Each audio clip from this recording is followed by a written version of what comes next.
Hey there everyone, and welcome back to another video. Today I'm really excited to share a few ideas with you about Venus in Pisces. So this week Venus is going to enter the sign of Pisces. That happens on the 26th, 27th, and she's going to be there until February 20. So we get just shy of a month of Venus, one of our benefic planets, in Pisces, and that's her position of exaltation. So it is technically one of her favorite signs. So what I want to do today is discuss a little bit about some of my thoughts and ideas on exaltation, and talk about what we can expect as Venus primes the territory prior to Saturn arriving there in March. So Venus in Pisces is a sort of a heightened or an amplified expression of that Venusian principle. So one of the ways I just kind of nutshell Venus is a little bit like treats and trinkets. She rules our pleasures, our relationships, and the things that we find ourselves magnetized or attracted to. So when we have a planet like Venus, who is a benefic influence in that position of exaltation, what can we expect from that? So when I think about all of the planets that have an exalted position, there's a certain obstruction or impediment to their pure expression that, while it may seem a bit of an obstruction, it can also benefit the planet. So if we think about Venus, she is the eggs and the milk and the butter to the dry ingredients when we're baking. So she has that ability to pull things in and draw things in closer and, create that batter or that mixture that makes, a nice cake. So that's what Venus does. So she pulls in things, she draws things in. And so when she's in Pisces, she's got this more ethereal, magnetic ability to do that.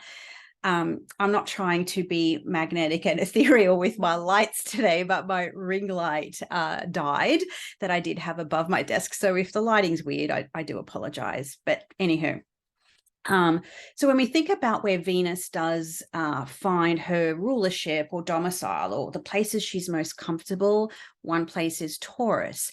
And so Venus in Taurus, there is that attachment, that to have and to hold, right? Then we look at Venus in Libra, her other domicile, and the attachment or the have and hold principle there is with relationships. Whereas we put Venus in Pisces and there's no attachment at all, okay? There's a lack of attachment due to those kind of oceanic Piscean ideas where the tide comes in and the tide goes out.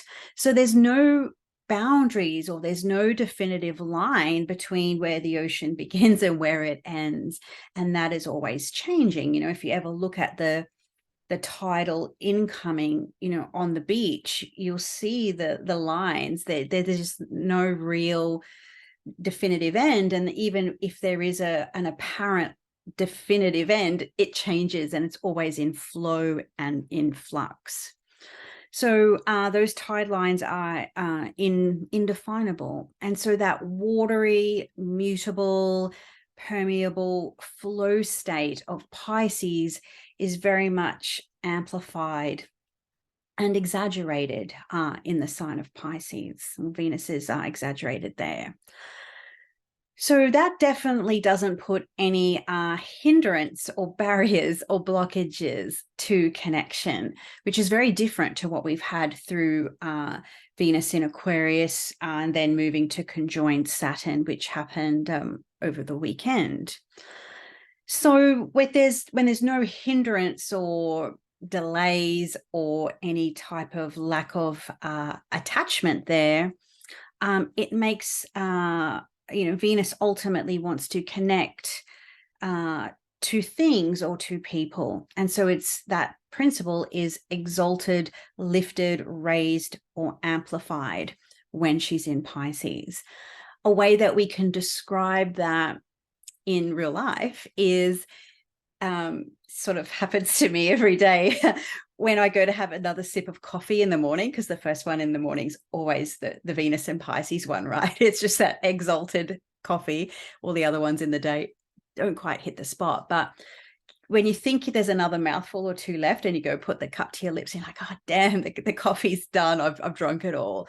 Or, wine, it could be another example of that, which is a very Dionysian or Venusian beverage. The party, we never want the party to end or the good times to end. We never want to have that heightened ecstasy or attraction of a love affair die. But, everything that goes up must come back down.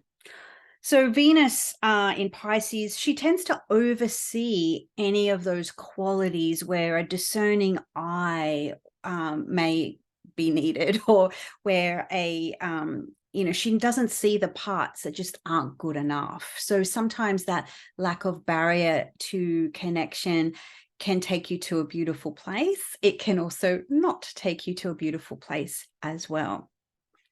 So on the upside, Venus and Pisces can really help lure us into a more magical or a mysterious or ethereal type of creative energy. You might find that there's an outpouring of flow if you're doing something creative or you've got plans, to get your year underway. Venus can kind of give you that nourishing water from which you can share out or disseminate out from, that boundless energy to, reach that heightened creative ecstasy, whether you want to, clean up your house or whether you want to, achieve something in a career space. It will just give you that flow and that connection to help make things come more easily or in that more of a flow state.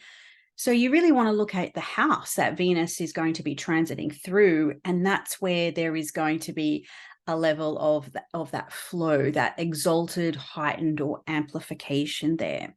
So she's going to really pull in or magnetize a level of sweetness that can almost be this like saccharine type of energy to Venus and Pisces as well, where the sweetness could almost be cut with a little bit of salt. Sometimes salted caramel is a bit nicer than just caramel itself. Of course, it's going to depend on how you respond to those things.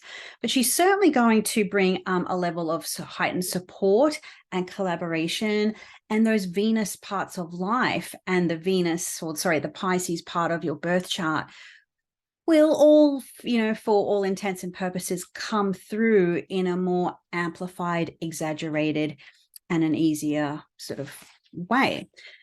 Venus and Pisces can also really help you get in touch with your intuition. So those types of inklings or knowings or feeling that may kind of defy logic, that may not necessarily be able to be calculated or to be able to be categorized. It's just going to be, I don't know, but it just feels right, or it's what I want, or there's that magical, undefinable quality. Just go back to the idea of the tide on the beach, where you can't define where something ends and where something begins. So there is this kind of cosmic magic coming through. She might tempt you with her sweet elixir, or some kind, or something of some kind of description like that, something that, whether it's a mystical or a spiritual pathway, or maybe you just want to stare down the bottom of a wine bottle is also, maybe not always the most appropriate medicine, but hey, we've all been there at different times of our life. So Venus and Pisces can do that. And one way that I can describe it, it's probably those who know me probably have already figured out. I've watched Vikings Valhalla season 2, but there was a scene in one of the episodes where Leif was trying to get a message from his dead girlfriend, and he could inhale this smoke, which is probably an opium or something like that. And he's like, can that smoke allow me to talk to the dead? And so there was this moment in this liminal space where you couldn't define what was real and what was unreal.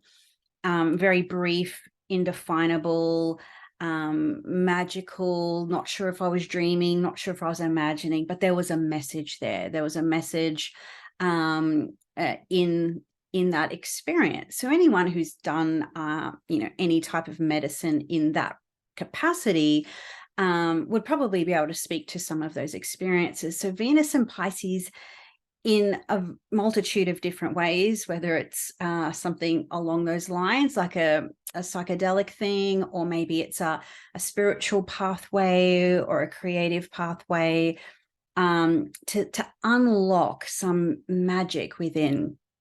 That's got to do with connection. That's got to do with something that's tangible. And sometimes the most beautiful and the most sweet and the most like divine or sublime experiences are the ones that are intangible or are so brief. And so Venus is inviting us to like lavish in this space for the next few weeks. So if you do that, if you do sort of try and tap into some, creative unlocking within you, can't get that word out, but if there's something in your brain that's locking, then you unlock it, and then you find some magic or some mystery, and then it's, what do I do with that? And hail Saturn. Saturn will then come into Pisces. That happens the 6th, 7th of March. So just a couple of weeks after Venus exits Pisces, Saturn will come in.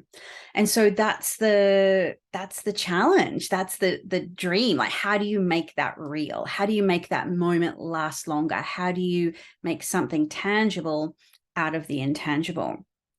So how do you make the dream real, or that idealistic vision real, or that something, brief and indefinable and intangible? So the next few weeks might be a little bit of a dream time or a dream state, or something about it that may not feel quite real yet, but there is some kind of creative, magical, ethereal juice. If you are kind of in touch with the field or the magic around you, it's very symbolic. Nothing is, defined in very linear or logical states. So if you can kind of tap into that, you will be guided. You will be given that message that can help unlock what to do with Saturn in Pisces. So the next few weeks, let loose a bit. Let down your guard, or let down your boundaries in whichever way speaks to you or is appropriate to you, and see what's possible. When we think about the things that we want to last, Venus in Pisces does speak to things that don't tend to last, but then Saturn is also exalted in one of Venus's signs, and that is Libra. So there is this something about, making the good times last, or at least making them last in memory, or having the essence of something, which is creativity, right? You create a piece of music or a piece of art or writing, and it is the essence of the process. It's the essence of the magic. So let loose a little bit, see what's possible for you. Venus's ruler, of course, is Jupiter, who is located in Aries. So there's going to be a little bit more of a bombastic and enthusiastic, no holds barred to what is potentially possible with Venus in Pisces. And then, of course, Saturn coming and tightening that up a little bit, or concretizing, solidifying, and bringing that magic or that energy in a more tangible way. So that's Venus and Pisces, right? It's not a topic to talk about that's very concrete. So anyway, I'm really excited about this transit, as you may be able to tell. And I'd love to know in the comments below, where will Venus in Pisces, and then of course Saturn, come through for you? Which house? What are you looking forward to with this transit? What are you hoping to unlock and create and make a more, and therefore making it more of a mainstay feature or working towards something for a longer period of time with Saturn. For instance, Pisces is my 10th house. And so, yeah, I mean, one of those things is just to try and upload a little bit more regularly to YouTube. It's one of my things that, yeah, you know, this little creative project and making it more of a solid or a tangible thing. Of course, you can't touch the YouTube, you know, it's not even tangible in of itself, but it's the idea of the commitment or the process or making something that's a little bit longer lasting. Of course, there's other things too, but that's just an example. So in case you're wondering, yes, I will be doing a Saturn in Pisces webinar. I've had a few questions about that. So I will be launching details about that really soon. So there'll be a deep dive into Saturn in Pisces, because I'm still very much old enough to remember the last one. And so, yeah, I'd love to know about which house it is for you. Yes, there is going to be a Saturn in Pisces webinar. And of course, if you do like these kind of videos and you want to know more and follow the astrology with me in advance, a month in advance before it happens, the Golden Circle is the place to be. And of course, I'll put all the links and descriptions of that stuff in the comments or the box down below. All right, then. Well, I hope you really enjoy Venus and Pisces, and I look forward to catching you in the next video. Have a great day.